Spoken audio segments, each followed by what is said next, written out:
really want to welcome Pete Hegseth here to NATO again, to the Defense Ministers meeting. This will be an important meeting because we had a successful summit in The Hague. And there is now much more cash on the table. There is firepower coming out of our defense industry, which is so important. And we are doing everything collectively to keep Ukraine strong. But I particularly want to thank President Trump and you personally for your leadership and the whole team for the fact that NATO is now much stronger, more lethal, but it is also fairer. Because we know that since President Eisenhower there was this constant irritant that yes, NATO was there, the US was committed, but also had a clear expectation that EU allies and Canada would step up. And we took that historic decision in The Hague, thanks to your leadership, equalizing defense spending on this side of the pond and in Canada with what the US is spending. And I think that's extremely important. And I also want to thank President Trump and you personally again, and of course the whole American leadership team for the fact that when it comes to Ukraine, you decided to again make sure that they have what they need from the US, paid for by allies, and that program is now running.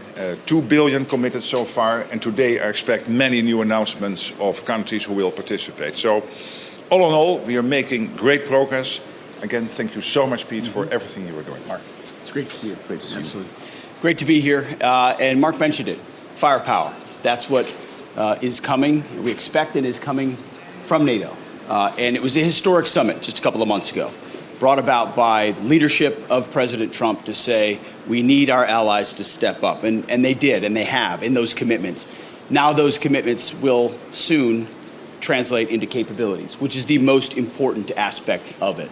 And one part of that, of course, is Pearl, is the initiative where European countries buy U.S. weapons, transfer to NATO for the fight in Ukraine to bring peace to that conflict. And if there's anything we've learned under President Trump, is the active application of peace through strength. Yes. You get peace when you are strong, not when you use strong words or wag your finger. You get it when you have strong and real capabilities that adversaries respect.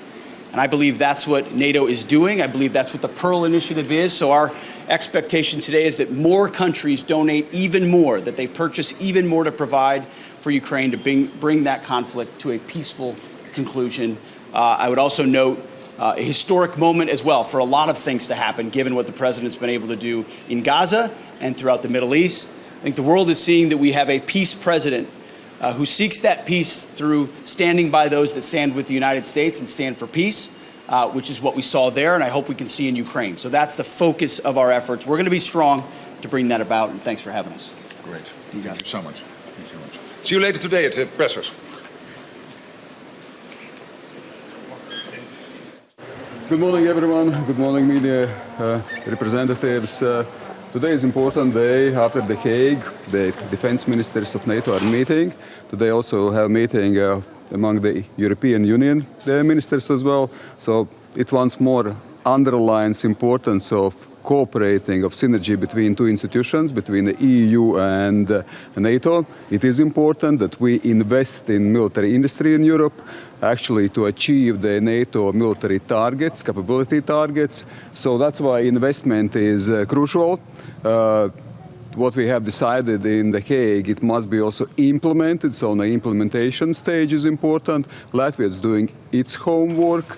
Already we agreed that next year's budget will be almost 5% from our GDP, and 2027 it's more than 5%, so we are moving to implementing all those capability targets. The second important aspect, what we will be discussing today, of course, everything which is related to air defense. So air defense is crucial, so that's why Eastern Sentry, the NATO Eastern Sentry, is instrumental in providing also additional assets, but it's also about national activities. So nationally, it is important to build a especially system which is able to deal with drones, to counter drones. So detection, the countermeasures, and also integration command chains are absolutely crucial in this regard. Latvia has introduced acoustic detection system, one of the first such ones. So of course for us, the eastern flank, the